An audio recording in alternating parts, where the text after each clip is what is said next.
श्रीमद् भगवद गीता के 5वें अध्याय का महात्म्य। श्री भगवान कहते हैं, देवी, अब सब लोगों द्वारा सम्मानित 5वें अध्याय का महात्म्य संक्षेप से बतलाता हूँ। सावधान होकर सुनो।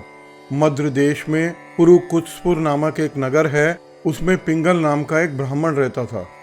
वह वेद पाठी ब्राह्मणों के विख्यात वंश में, जो सर्वदा निष्कलंक था, उत्पन्न हुआ था। किंतु अपने कुल के लिए उचित वेद शास्त्रों के स्वाध्याय को छोड़कर ढोल आदि बजाते हुए उसने नाच गान में मन लगाया।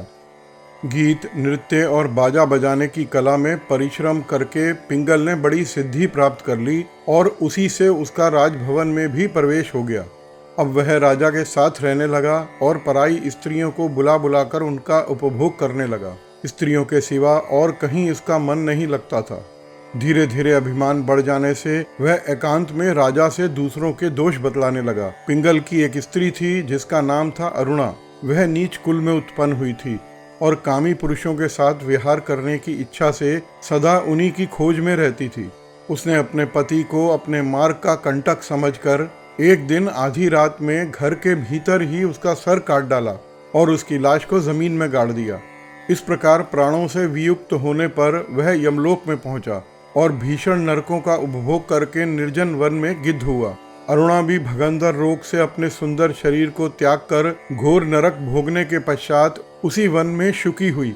एक दिन वह दाना चुगने की इच्छा से इधर उधर फुदक रही थी। इतने में ही उस गिद्ध ने पूर्व जन्म के बैर का स्मरण करके उसे अपने तीखे नखों से फाड़ डाला।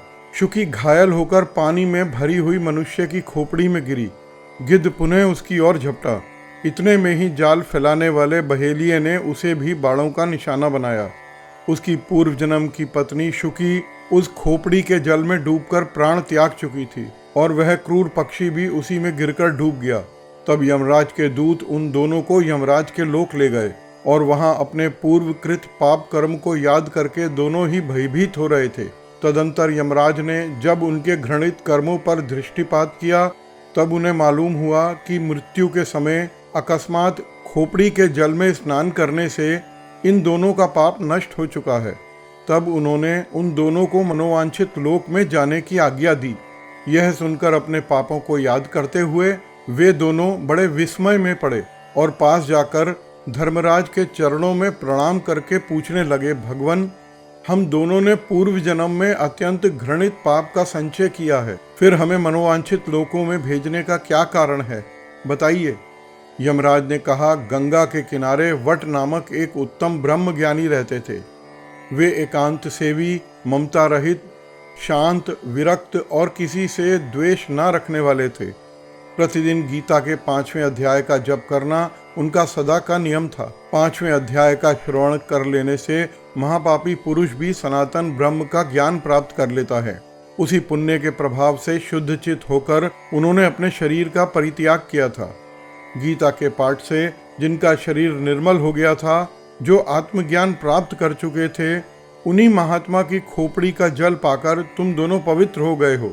अतः अब तुम दोनों मनोवांछित लोकों को जाओ, क्योंकि गीता के 5वें अध्याय के महात्म्य से तुम दोनों शुद्ध हो गए हो। श्री भगवान कहते हैं, सबके प्रति समान भाव रखने वाले धर्मराज के द्वारा इस प्रकार समझाए जाने पर ये दोनों बहुत प्रसन्न हुए और विमान में बैठकर वैकुंठ धाम को चले गए।